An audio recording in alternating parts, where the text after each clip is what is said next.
Shalom famille, coucou, bonjour chez vous. Alors je suis contente d'être là comme tous les jours. Merci pour ceux-là qui ont prié pour moi pendant mon absence. Que Dieu vous bénisse, que Dieu vous rencontre. Alors ce matin, j'ai un message pour toi qui m'écoute. Si tu n'es pas encore abonné à notre chaîne, s'il te plaît, n'hésite pas de le faire. Abonne-toi. C'est la chaîne des champions, c'est la chaîne des gens qui, comme toi, osent faire différent. Alors aujourd'hui, nous parlerons de marqué par le ciel. Alors si, pour ceux-là qui prennent des notes, notre thème du jour, c'est marqué par le ciel, marqué par la grandeur. Alors je ne sais pas si tu connais l'histoire de la reine Esther dans la Bible. Si tu ne connais pas encore cette histoire, je t'invite à la lire. C'est une histoire vraiment fantastique, puissante et formidable. Tu ne vas pas t'ennuyer, vraiment, tu ne t'ennuieras pas en la lisant. Et par la même occasion, retrouve-toi dans le livre d'Apocalypse. Parce que, en cours de chemin, certainement, tu seras tellement émerveillé que tu ne pourras plus arrêter de lire et tu te retrouveras à Apocalypse. Je prie que Dieu te rencontre pendant tes temps de méditation. Alors, nous parlerons de la reine Esther. Alors que la reine Esther pensait peut-être que c'était une femme ordinaire, c'était une fille ordinaire, c'était une jeune fille orpheline de père et de mère. Elle vivait avec son cousin Mardoché, nous relate la Bible.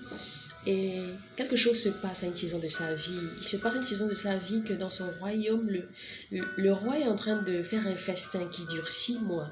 Mais vraiment 6 mois. Alors, juste pour dire ici déjà il y a des choses que Dieu permet dans nos vies, juste pour placer devant nous une table, juste pour placer devant nous un estrade. Alors, Dieu est en train de placer cette estrade-là pour la reine Esther. Alors, pendant ce festin, pour arrêter les festivités, ce que le roi a voulu faire, c'était d'exhiber, c'était de montrer la beauté de sa femme, parce que sa femme était belle de visage. Et il a fait appel, et voilà ce qui se passe. Il se passe que la reine en question devient tout bizarrement désobéissante, et elle dit non, elle ne vient pas, elle ne respecte pas l'ordre de son époux. Elle ne respecte pas l'ordre de son époux. C'est là que la reine Esther rentre en scène, parce que les gens autour de lui disent non, tu ne peux pas permettre que ta femme se comporte comme ça. Tu dois prendre une sanction, doit être mise, doit être mise pour que les femmes du royaume ne puissent pas se comporter comme elle. Parce que si tu laisses passer cette action, ben les femmes de tout le royaume seront irrespectueuses, autant pour moi, envers leur mari. C'est là que le roi décide de divorcer de sa femme et de chercher rassembler toutes les vierges du royaume, les emmener à lui.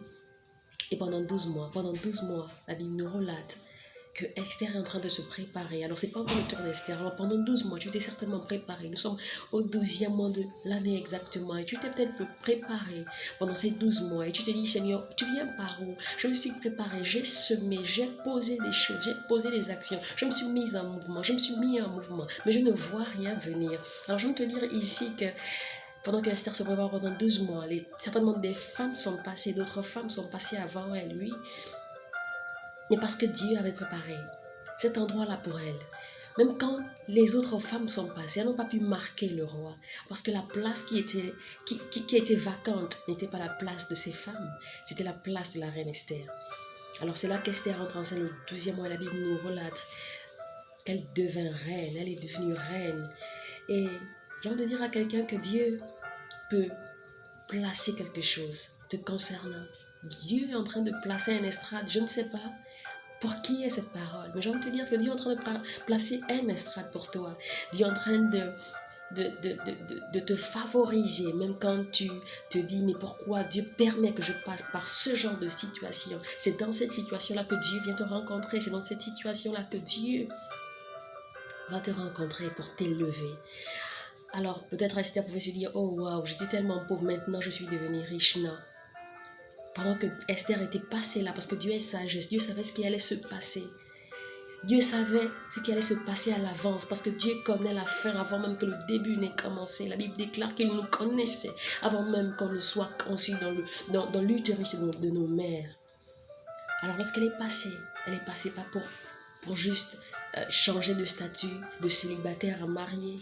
Pas parce il fallait qu'elle change de statut social. Maintenant, elle n'est plus pauvre, elle est riche. Non, mais parce qu'elle avait une tâche à accomplir. Elle avait une tâche à accomplir et pas n'importe laquelle. J'ai envie de dire à quelqu'un que le livre d'Esther ici ne nous parle pas d'une huile particulière qu'on ait mis sur la tête de la reine Esther. Ne nous parle pas d'un prophète qui est venu rencontrer Mardoché ou Esther pour lui dire voici ce qui arrivera te concernant. Ne nous parle pas d'un prêtre ou d'un ange, d'une apparition angélique. Ne nous parle pas d'un buisson ardent. Mais ce livre est tellement puissant parce que nous pouvons voir le mouvement de Dieu à l'intérieur. Alors, j'ai envie de dire, peut-être que tu n'as pas encore eu cette apparition angélique.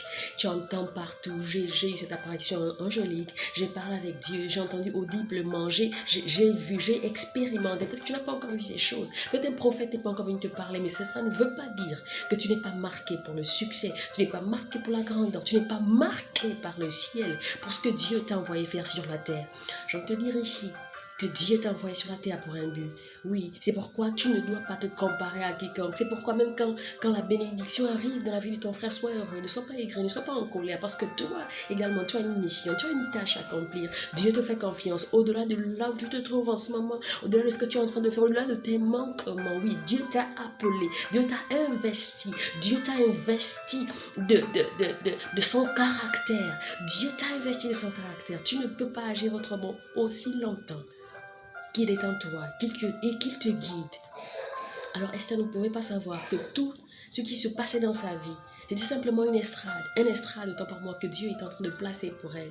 Elle était orpheline, elle pouvait se dire, Seigneur, pourquoi tu as pris mes parents si tôt? Oui, Seigneur, pourquoi tu as pris mes parents si tôt? Seigneur, pourquoi tu as enlevé cette chose de moi si tôt? Seigneur, pourquoi? Parce que j'ai un plan pour toi. Parce que j'ai un plan pour toi. Alors, il se passe dans le royaume que maintenant, il y a un ordre qui arrive et qui vient pour mettre le peuple d'Esther en danger. Parce que cet ordre-là, c'était un ordre royal. Et cet ordre-là disait que tous les Juifs du royaume allaient être massacrés.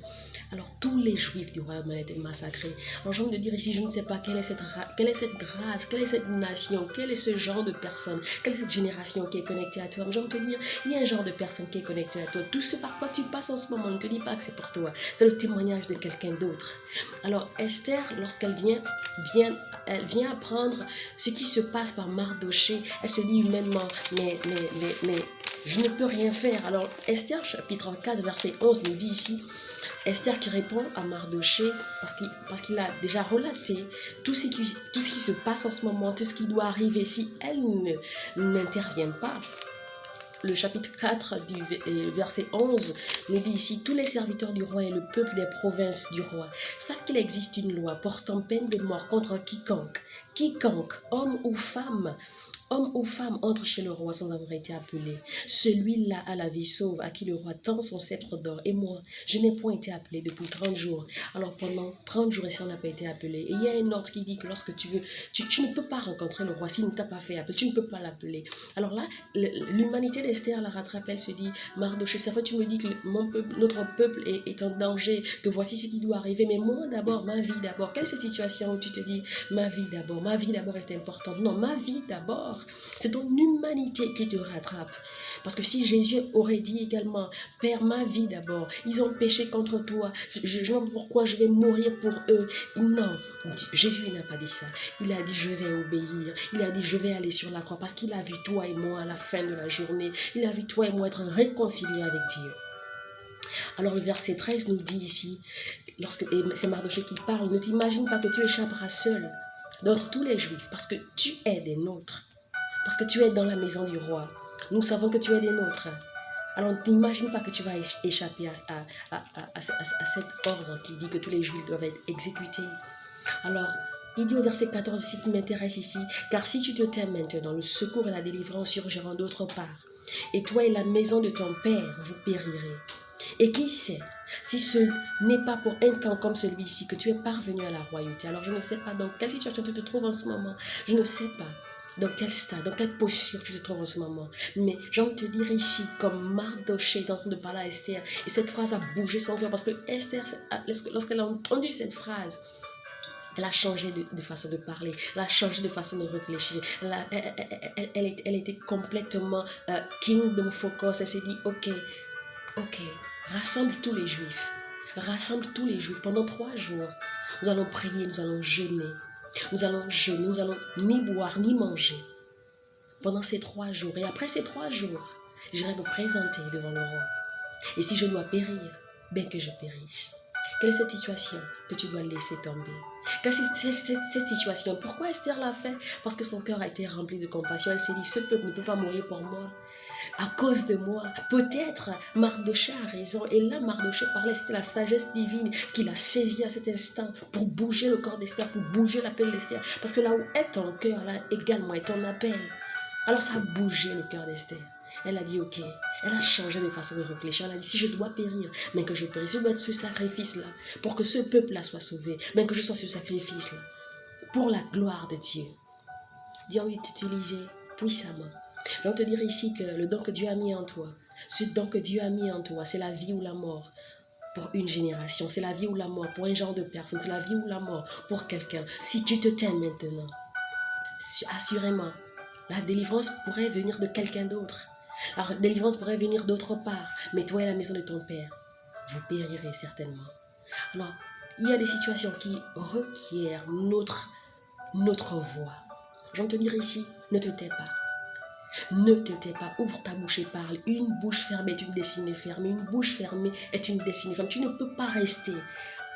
Tu ne peux pas te taire lorsqu'une situation a besoin d'entendre ta voix.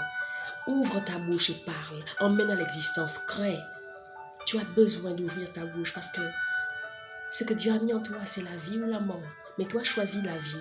Choisis de délivrer ce peuple, de délivrer cette nation, de délivrer cette génération, de délivrer ce genre de personnes. Connectées à ton nom. Décide de faire différemment.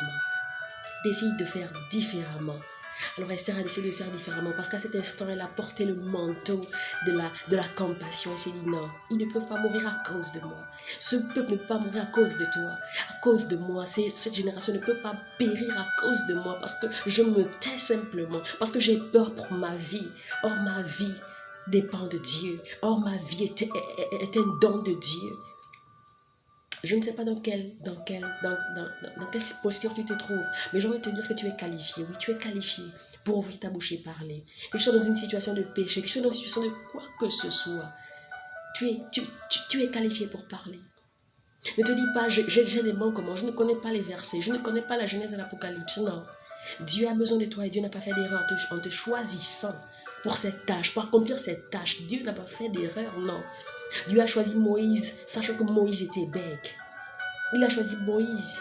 Dieu ne se repent pas, non. Dieu est sagesse, il t'a choisi toi. Alors accomplis ce pourquoi il t'a envoyé sur la terre. Accomplis ce pourquoi il t'a envoyé sur la terre. Ne reste pas silencieux. Beaucoup de personnes sont en train de mourir en ce moment. Ils n'ont certainement pas reçu Jésus. Peut-être toi, tu es cette voie-là pour que ces personnes puissent recevoir Jésus. Alors si tu n'as pas encore reçu Jésus, j'ai envie de te dire que tu es au bon endroit. Dis simplement avec moi, Seigneur, merci pour ma vie. Merci parce que tu es mort la mort de la croix pour moi. Merci parce que tu m'as délivré. Tu m'as enlevé des ténèbres pour m'emmener à ton admirable lumière. Seigneur, merci, ô Dieu de gloire, d'effacer mes fautes, mes transgressions, mes péchés, mon iniquité, Seigneur. Merci d'écrire mon nom dans le livre de vie. Seigneur, je te prends aujourd'hui comme Seigneur et Sauveur personnel, à la gloire du nom de Jésus. Amen. C'est simplement ça, cette prière. Alors si tu as fait cette prière avec moi, s'il te plaît, n'hésite pas à écrire un commentaire. Je voudrais te conduire quelque part. Je voudrais te présenter à certains frères qui pourront t'aider. De là où tu te trouves, il y a des frères partout. Que Dieu te bénisse. Merci de partager ce message. Et dis-toi que tu es marqué pour la grandeur, marqué par le ciel. Même si tu n'as pas reçu cette huile, même si ce prophète ne t'a pas parlé, même si ce prêtre ne t'a pas parlé, même si cet ange ne t'a pas localisé, même si ce buisson ardent, tu ne l'as pas encore vu. Tu es marqué par le ciel. Tu es marqué pour la grandeur. Tu n'es pas n'importe qui. Ce par quoi tu passes, toutes ces choses concourent pour ton bien, concourent pour ton élévation, parce que Dieu est en train d'ordonner tes pas. Dieu ordonne tes pas dans la direction de sa pensée pour toi, pour ta vie. Tu ne vas pas t'éloigner du but de Dieu pour toi. Parce que Dieu ton Dieu est au devant de la scène. Dieu ton Dieu a préparé une table pour toi. Dieu ton Dieu est en train de te préparer un estrade. Tu ne mourras pas sans avoir accepté le Seigneur Jésus. Aucun membre de ta famille ne mourra sans avoir accepté Jésus. Tu es marqué par le ciel, comme la reine Esther. Tu es marqué par le ciel.